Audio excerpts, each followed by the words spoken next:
Welcome to the Epcotian Adventure, a podcast where we'll talk about all things Disney, but we're Epcot-centered. including tips and tricks, festivals and favorites, and the very latest in our rankings and reviews. But we're still old enough to remember when all of the Space Mountains were exactly the same, because there was only one. This is episode 59, Disney Attractions. Same name, different ride. Or, don't judge a book by its cover, or an attraction by its name.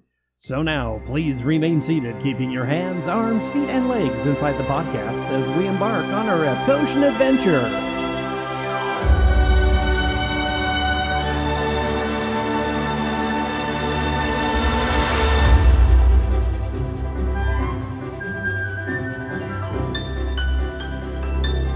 Howdy, folks, and welcome to episode 59 of the Epcotian Adventure. I'm Rod. And I'm Sue. And today we're going to take a little trip around the world and talk about the many different Disney attractions that are out there that have the same name. Or a very similar name. But are completely different. Yeah.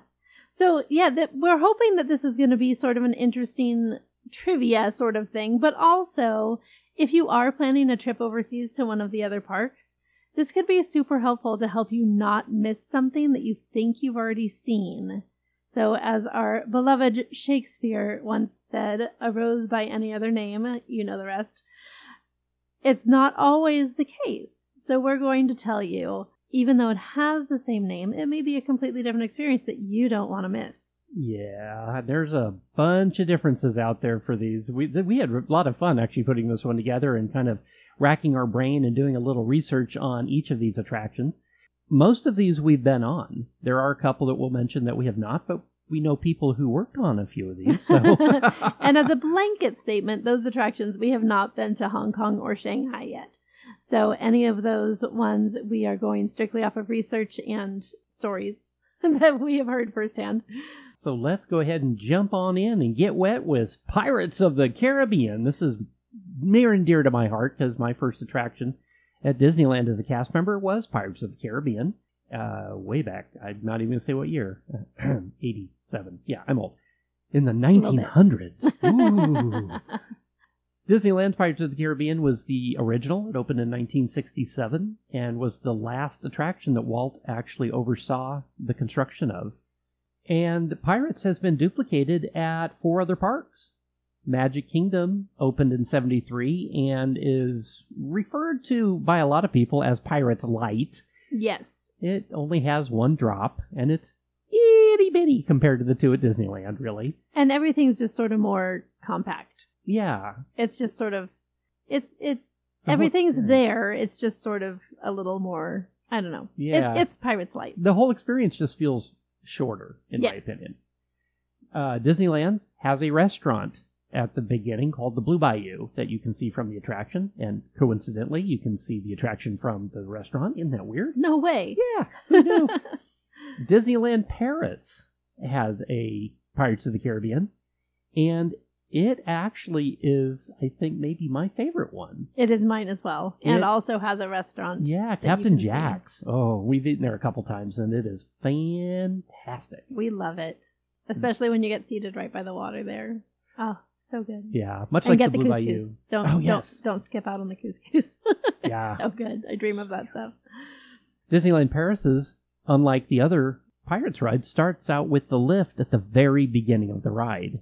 And it tells the story in a different sequence than both Disneyland and Magic Kingdom. If you are used to those US versions, you'll note that the cave is right at the very beginning of both rides, where you see the treasure and the captain. It's actually at the end of the ride in Paris, and it tells the story better, in my opinion. It really does. You really get a feel for the continuity of the actual storyline, as opposed to just sort of going through and seeing pirates and hearing a song. There actually is a story that happens, and it's just told really well in the Paris version. Now, Tokyo Disneyland, it's right off of Main Street on the left-hand side, halfway down. It's in Adventureland in a New Orleans square that you will swear is inch for inch the exact same as Disneyland. It tricks your brain quite a bit. When you walk out and into that area and see pirates, your head's like, oh, I'm in California. No, you're in Tokyo. It's really weird. It really does mess with your head. It was one of the most surreal things walking down at that big, huge covered Main Street and just looking to your left and there's the Bourbon Street sign. And we're like, wait a minute. That's Pirates. It was very weird, but it was pretty cool. We also very much enjoyed the Pirates Tokyo version.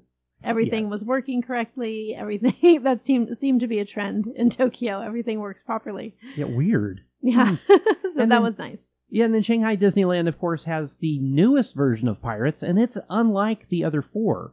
It is what you would consider a trackless dark ride on the water. There's no way to really explain this attraction until you actually can experience it, or you can watch it on YouTube, of course, but our Imagineer friend Andy Hammer worked on this one, along with my friend Imagineer Rick Turner also worked on this one. And everything we've seen on this attraction makes it look absolutely amazing. Cannot wait to ride it someday. If you've ridden it, talk about it in the comments. And if you want to hear our interview with Andy where he talks about this, that is episode 15. Yes. Don't do it now, but make a note. Wait Go till and this one's listen over. to the interview. Yeah. Hi, Andy. Next up, we're going to talk about Haunted Mansion, and that is where we're going next. So Haunted Mansion is also available at pretty much every park, sort of in its own way. Rod, tell us a little bit more. Well, the Haunted Mansion has the distinction of being the attraction that is in most of the Disney parks, but in a different land in each park. It originally opened at Disneyland in 1969. The facade was actually there when New Orleans Square opened, but it didn't open for several years later. And then in 71, it opened at the Magic Kingdom over in Liberty Square, where it's a more New England-style manor, I guess you could say. It's a little bit longer at the Magic Kingdom, and so there's a couple extra scenes in it that are not in Disneyland's version, including a ghostly piano player and a room that looks like it was designed by Escher, which I just love. It's so cool. Footprints that appear and disappear upside down on different stairways. A little Harry Potter-ish, actually. Well, that was also based on Escher, so that's fair. Right. That's a good point. Yeah, good point. Tokyo Disneyland's is pretty much a carbon copy of Magic Kingdom's, but it's in Fantasyland, which just blows my mind. You walk out of the exit of Mansion right into Dumbo. Very weird. You want to talk about blowing your mind? Yeah. But they theme it as fantasy because they don't have the concept of ghosts there because they have ancestors. So that sort of is a whole different feel than a ghostly haunting thing. So that is pure imagination or fantasy. And then in Paris, we have a completely different version, which is called Phantom Manor. And it is a very dark story. You actually get buried alive at one point. By a phantom. I mean, by a phantom. The character that's not in the other attractions. And wow. It's very, very cool. It is very dark. It is narrated in both English and French, both voiceovers being done by the infamous Vincent Price. What does that mean? Infamous. Infamous is when you're more than famous. It's very neat. He did speak fluent French and was able to do both of those voiceovers. And it's really, really a neat experience. Rod, I think you said this one was your favorite. It's in Frontierland right there. And Yes. it is an old West-looking structure. And it is absolutely my favorite Haunted Mansion. And sorry, ghosts. I know if you're listening to this at Disneyland and you're dead and you think that I probably remember you. I do. But yeah, Disneyland Paris wins on this one too. It's pretty cool. I also really like the opening of this one. You walk into the grand entrance, like a grand foyer, and there's the double staircases, and the bride is up there looking out the window and weeping, and you can see her in the darkness and the lightning, and it's a really neat opening to the story. Then there's Hong Kong. Now, they don't have a Haunted Mansion in the same way you think of the Haunted Mansion, but a lot of people will take Mystic Manor, which is in Mystic Point at Hong Kong Disneyland, as their, and I'm doing bunny ears, Haunted Mansion.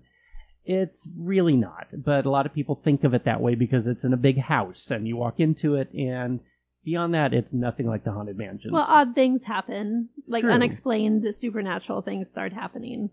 So in that case, it would be similar. But And the owner of the house is part of SEA, the Yes, he is. Society of Explorers and Adventurers, which Very is that cool. mythology that follows all the parks now with different attractions and different restaurants and different experiences.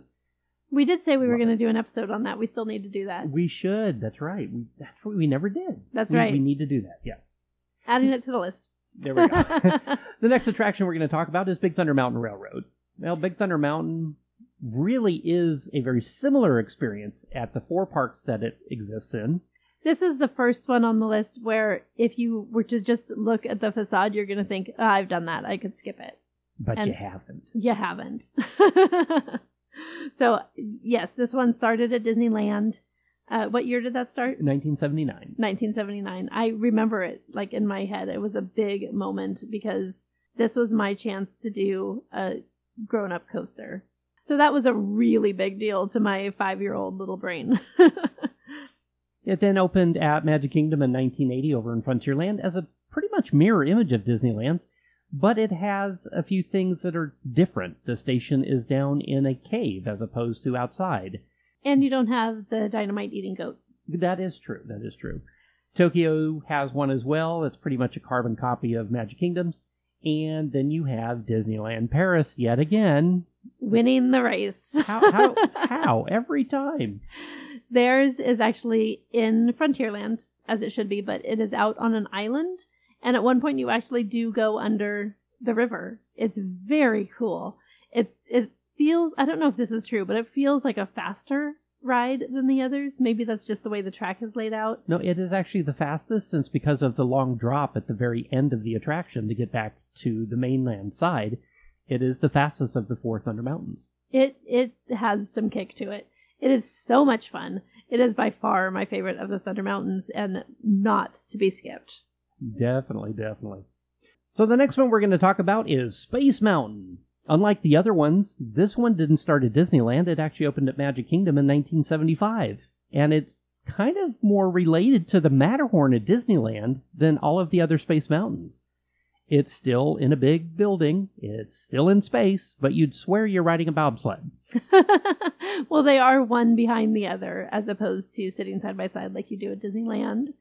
Both of those attractions, both the Disneyland and Disney World, you're going to come out injured. Not as much at Disneyland, though. No, but you're still going to have a lot of regrets. Yeah.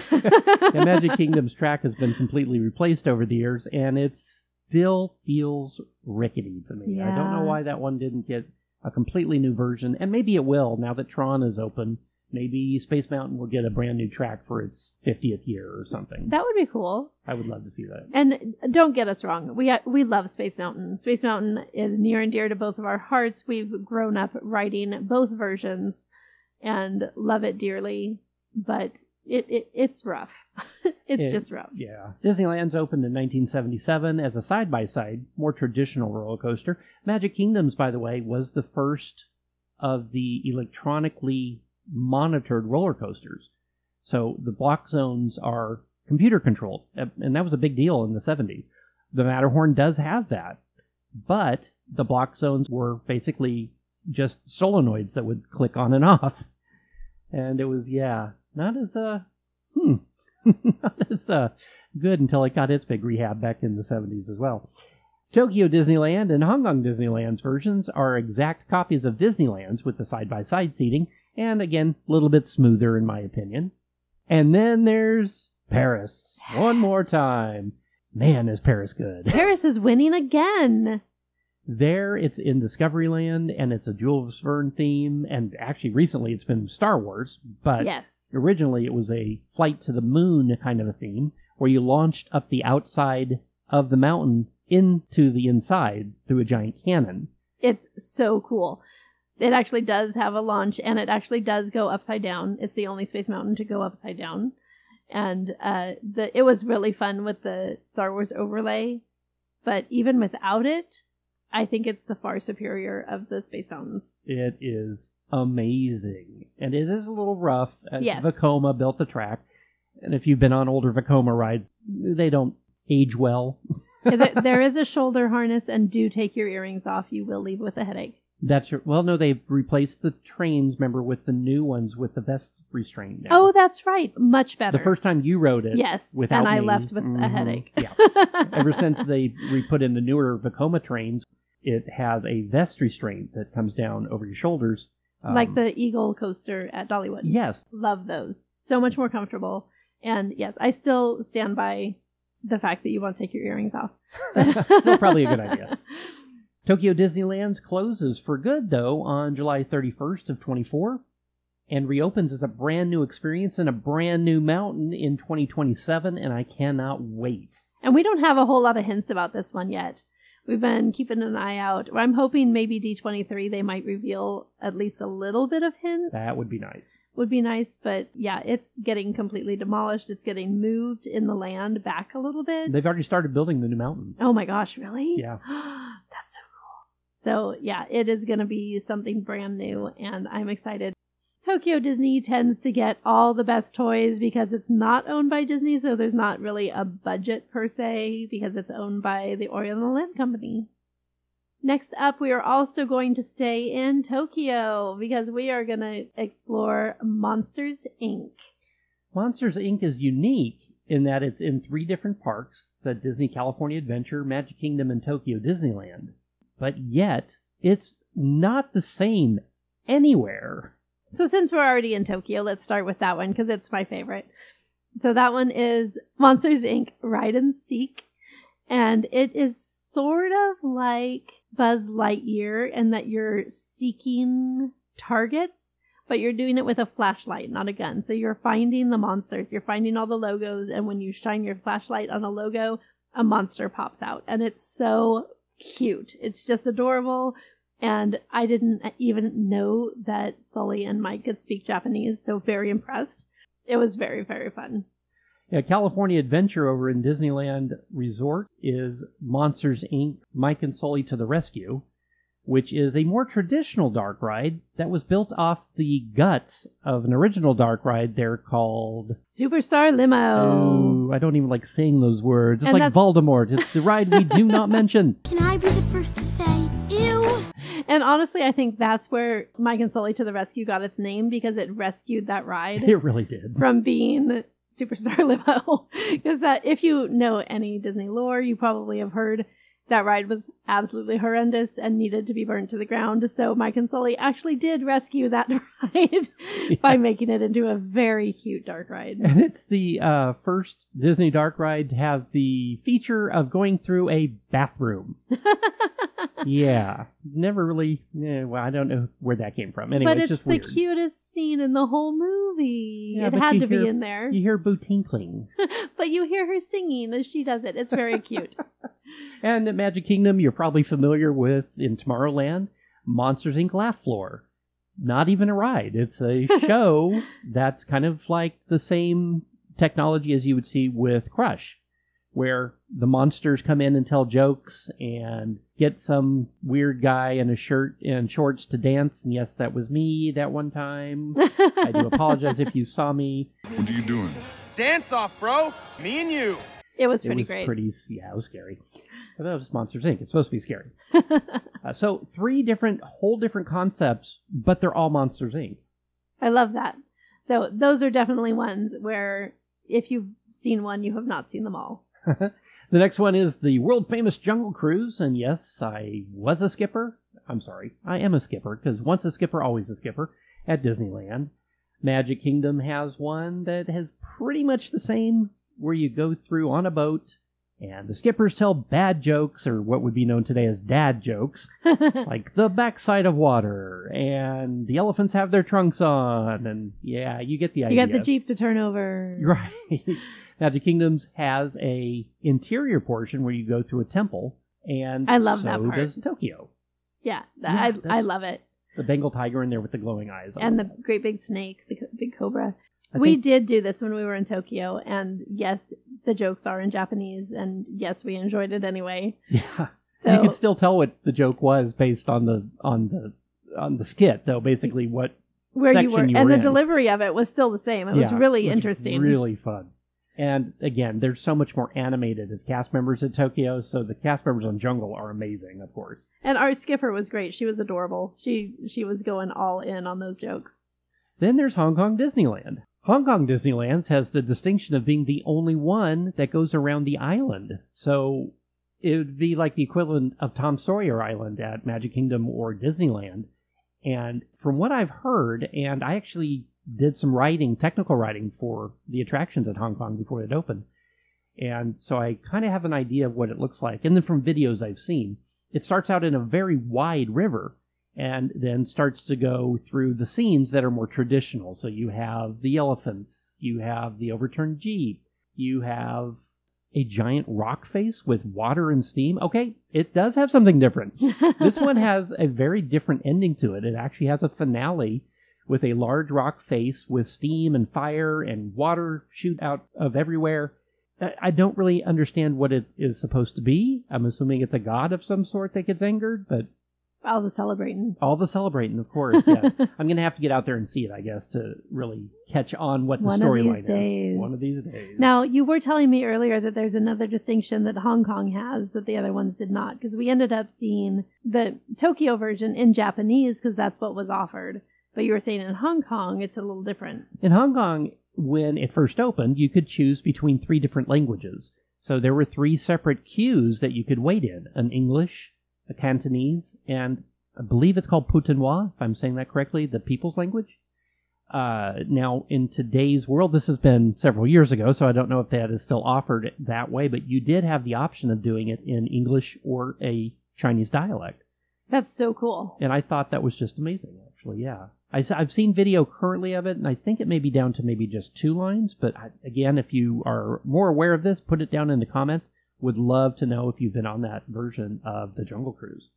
Very cool. That's one that's not to be skipped in any language. It's always good dad jokes, even if you can't quite understand them. You know what they're saying.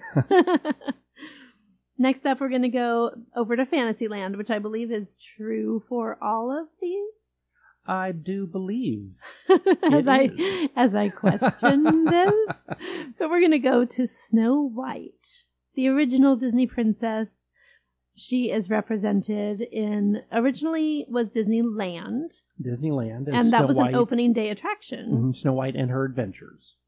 And then a bunch of people a bunch of moms got angry that their children were leaving crying, and Disney changed it to, I believe in 83 with the rehab. 83, yes. When they got the new Fantasyland at Disneyland, they changed it to Snow White's Scary Adventures. And in 94 at Magic Kingdom, they did the same thing. It became Snow White's Scary Adventures.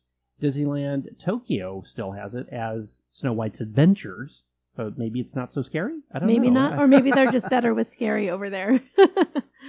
And then Disneyland Paris also has a copy of this. And Shanghai Disneyland and Magic Kingdom now have roller coasters for Snow White. Yes, at the Magic Kingdom, one of the newest and longest lines you can wait in is for the Seven Dwarfs Mine Train. And that, of course, is part dark ride, part roller coaster, well, part kiddie coaster. Yeah, it's pretty tame. Very fun. The little cars swing back and forth because you're in a little mine train, and you get to see the dwarves working in their mine and getting all the pretty gems. And then you see, at the very end, you see them dancing with Snow White in the cottage, and the evil hag at the door waiting to give her an apple. And the animatronics for those actually came from the dark ride at Magic Kingdom when they shut it down to put in the Princess Meet and Greet. Yeah, I love that. I love when they repurpose animatronics like that. Well, and then Disneyland's version just recently became Snow White's Enchanted Kiss. Wish. Enchanted Wish. I mean, she probably wished for a kiss, but it was Snow White's Enchanted She didn't. She Wish. was 14. The prince came on. She was asleep. Was that even consensual? I don't know. I don't know. That actually... It's very disturbing. If that's the U.S., he'd be in jail now. Seriously. So, yeah. A little disturbing, true. Anyway, she seemed to go willingly to the castle, so we're just going to leave it We'll there. leave it at that. Okay, yeah. The next thing we're going to do is look at the trains, because the trains are different at all the parks, but yet they're not. So Disneyland, Magic Kingdom, Tokyo Disneyland, Disneyland Paris, and Hong Kong Disneyland all have railroads that you can get on, usually at the front of the park, and make your way around the park and stop at various lands. So it can be used as transportation as well as entertainment. Exactly. And Walt famously loved trains. So, of course, all the parks have to have, well, all the different countries at least have to have a representation of a train. You got to. And Disneyland's has a caboose that's called the Lily Bell. That's named after Lily and Disney Walt's wife. I love that. And I And am it's one of fancy. the few that got to ride in the Lily Bell. I have a little Aw. certificate even that says that I rode in the back of it. That's so cool. Yeah. I never got to do that. Maybe It's one day. very limited in who gets to ride in that. I just happened to look out one day and got invited to ride in it. So That's so cool. now, Tokyo. Tokyo's different because Tokyo, in order to be transportation, if it has more than one stop, it has to be regulated by the government. And Even within the therefore- theme park. Yeah, which is weird. So even the boats at Tokyo Disney Seas go one way, drop you off, and come the other way and drop you off. No stops in between. It's not a ride. So therefore, the railroad there goes around Western Land, which is their version of Frontierland, and it goes through the dinos, like at Disneyland. Oddly enough. Have never figured that section out. Really just don't get that part, but okay. You go through in the land of the dinosaurs. It was very odd. Yeah, but it's an attraction only. It has one stop at the very beginning, and the very end, it's the same station. Yeah, so you can't get on thinking, oh, we're going to take this over to Tomorrowland. No, you're not. You're not. And I will point this out, if you ever go to Disneyland Paris, the Tomorrowland train station is impossible to find. It's behind Space Mountain. Yeah, up behind like Star Tours, and it's behind like 3 or 4 different buildings with one little sign over an entrance walkway that says train. Once you're up there, though, it's a great view. Mm-hmm. So if you have to wait a few minutes, it's a pretty great view of Tomorrowland from up there. So, little tip for you. But that, again, is the whole purpose of this episode. That's a really easy attraction to think it's skippable because it's a train. You've been on a train. You know you can do the train. But even if you've only done Disney World and you go to Disneyland and you suddenly are in the Grand Canyon, it's a whole different experience. It's a whole new world. Don't you I've dare heard close that your eyes. somewhere. So again, don't skip it. Next up, let's go to one of my favorite IPs, and we're going to talk about Winnie the Pooh. Winnie the Pooh. Oh, don't sing. That's going to be copyrighted. Nah, not with me singing. They'll I'm on never 14 know. different keys. They'll never know. So this one actually started at Disney World. At Magic Kingdom in 1999, the Many Adventures of Winnie the Pooh took over Mr. Toad's Wild Ride, and you can still see a picture of Mr. Toad handing Pooh the deed to Toad Hall. Toad Hall, I guess it is. Which he then destroyed and Yeah. put up the 100-acre wood. Mm. It's fine. They get along. So this one was sort of what we're going to call the medium version of Winnie the Pooh. After that came the best version of Winnie the Pooh, which by far. And this one is in Tokyo, Tokyo Disneyland, and it is Pooh's Honey Hunt. And this is the trackless version. At the time, there weren't a whole lot of trackless rides out there, like anywhere. So it was pretty revolutionary, and it's still such a great ride. And the Pooh's Honey Hunt is similar story version, I guess, but an expanded area where you have the Heffalumps and the Woozles. Yeah, the vehicles you're in dance around each other. It's beyond impressive. It's so just cool. magical. And then is the you'll only way to stop put in it. a little spot and a Heffalump will do something crazy because they're the pseudo bad guys. So they do something mischievous, and then you go to another little station and they'll do something else, and in between you're dancing around the other honey pots. It's so, so cute. Yeah, think Mystic Manor, but with Winnie the Pooh. So that is by far the best version of Winnie the Pooh. And then at Disneyland put one in, and it is by far the worst version of Disneyland. And Pooh evicted the country bears. Yeah. Come on. So, Rod's still taking that a little yeah, personally. I was a lead there, and I'm still mad. But you can see the heads of Max, Buff, and Melvin. That's kind of, wow, I never thought of that either. That's depressing. Well, they just were like, always only heads. well, yeah, but now they're dead heads. They're only part moose as it is. Yeah. But they're still in there if you look in the right spot. So Yeah. you have to look up as you're going into the first scene. But it's pretty great that they have a version of Winnie the Pooh. But the cars don't bounce with Tigger. They don't go in the river. They don't do anything. They just move along forward. So, But it also has an extra row on each vehicle, so that it's a better capacity. So it's usually That's much true. lower weight. you're than in more Magic of a Kingdom. beehive than a honey pot there. So Very true. that does help with capacity for sure. And But you then- load outside because Disneyland does that a lot. And that kind of puts a damper on it if you're in the rain. Yeah, that's exactly. If it's wet, the ride shuts down. It's one of the few dark rides like that. I mean, it is California, so there's not a lot of time that you have to worry about rain. And now, the weather report. Sunny, 72. And that's the weather. Not like Florida. Well, it never rains in sunny California. Or any of the other worldwide locations. And then Hong Kong Disneyland has a version that's pretty much identical to Magic Kingdom's. The medium version. The medium version, yeah. One of my favorites is the Tower of Terror. So if you've been on one tower, you definitely have not been on the other three. The one at Disney's Hollywood Studios, the original Twilight Zone Tower of Terror, was revolutionary when it was built. It had ride vehicles that went up an elevator shaft, then left the shaft and went forward through a ride scene into another shaft where it then did the drops. The Disneyland Resort opened one a few years later at Disney California Adventure and had the same theme, but just one shaft. What we would call, or what we did call at the time, Tower Light. But the same... But the doors would open, so you would see the same scenes. Yeah, the same scenes that you, at the time, that you saw in Florida, you saw in California. Right, so you're not missing out on any of the story elements or anything. It was just a lighter ride vehicle. However, that one now is Guardians of the Galaxy Mission Breakout. Yes. And I have to give it to DCA for this one because that is one of the best attractions Disney has ever built. It's brilliant. It's brilliant.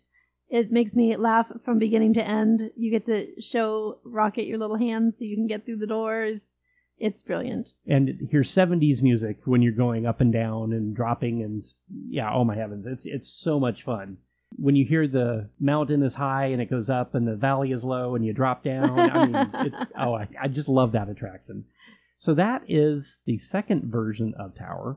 The third version was at Disneyland Paris. At the studios. Which is about to be renamed Disney's Adventure World. I don't know how I feel about that name. Yeah, me neither. I mean, it could use a retheme. The studios thing is a little bland over there. But I don't know. We'll just see if the name grows on us. The new version feels very much like the other two because it is still Twilight Zone themed. But it's inhabited by a poltergeist. The little girl and the family that you see get disappeared. Zip-zapped? Yeah, they get zip-zapped. She tends to hang around a little longer than the rest of them, and she's taunting you to come with her. It's very chilling, and it's super cool. It's worth a ride on Tower, even if you've been on it in Florida. So there's one part where she's beckoning you forward, and she actually... It stops the drop sequence, is that right? It does, yes. It's like the middle of it, and she says, "They know you're here. Whatever you do, don't scream." And then it drops again. Chilling. It's so good.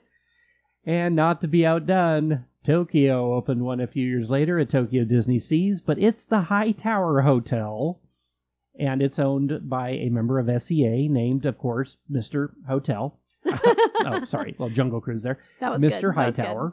And he has collected things from around the world, much like Mystic Manor. But he ended up with this little, I guess you could call him a little carved deity of some sort that in the pre-show manages to disappear. And then when you get on the elevator, wreaks havoc with your elevator trip. So, definitely worth a ride at Tokyo Disney Sea. And again, because no ghosts. Right, exactly. Yeah, so it's supernatural. Supernatural in a different way. Yeah. Very fun. So yes, whatever park you're at, if you see a Tower of Terror type ride it, because it's different from any you've been on at any other park. And last but not least, speaking of lost artifacts, we have Indiana Jones and the Temple of fill in the blank. Yeah, it really is different at each park. So, of course, Disneyland's opened in 1995 with Indiana Jones and the Temple of the Forbidden Eye. I got to work that attraction right after it opened. Such a good ride. Loved it. Very loud inside, but groundbreaking again with all of the effects that they came up with for that. Not to be outdone, Tokyo Disney Sea has one called Indiana Jones and the Temple of the Crystal Skull. pretty much the same ride, but it's got a water tornado in the middle of it. I've never When seen there's anything like that. Fire everywhere, and Oh, there's yeah. things trying to kill you, and they all kind of do that, but it is super impressive. And again, Oriental Land Company, no budget. Right. So they get all the bells and whistles. The original Indy attraction, however, was at Disney Hollywood Studios, and it was the Indiana Jones Stunt Spectacular, which we just talked about in the last episode. So it's a very different type of attraction than the ride-through, but it's still Indy, and it's still worth seeing. And then you have Disneyland Paris has a coaster called the Temple of Peril. No, Temple of Peril. Forbidden Peril. No, the peril is not forbidden. The Temple of Peril, but it's written in French. So it sounds much more, French. Frenchy. Yeah.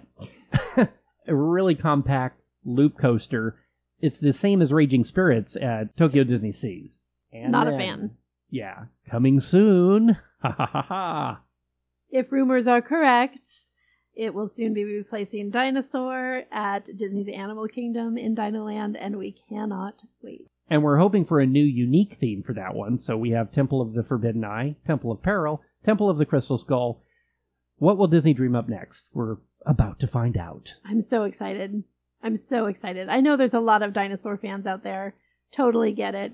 But Indy's better. So we're just think excited it's- that it's going to get a rehab and a redo. It's definitely going to be better than the theming for that whole region, I think. Definitely. It's just my opinion, but that area was an area that was just ill-conceived. Except for the dino itself. Dino, or CTX, Countdown to Extinction, the Dinosaur, original name, and yeah. Dinosaur now.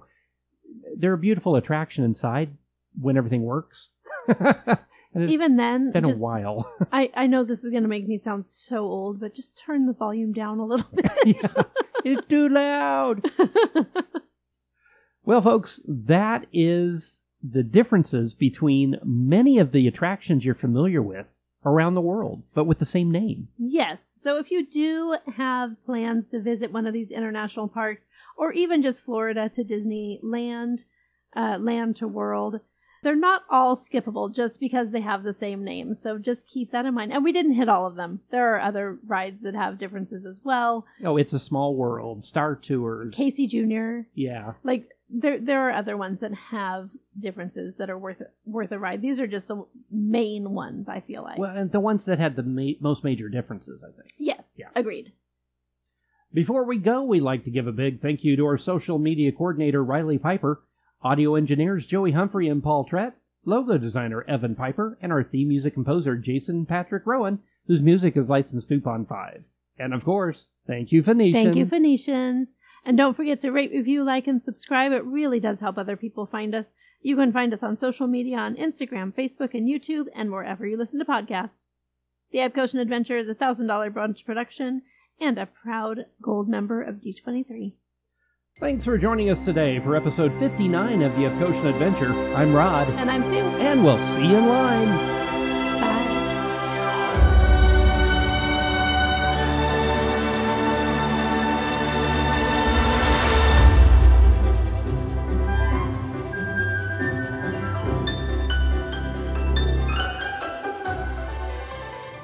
Did I say 87? You said 67. That's right. Okay, I thought it was 69 for some reason. I'm sorry. No, that's Mansion. Right, I knew that. Ignore me. Okay. I hate when my mouth starts going before my brain does. Oh, man.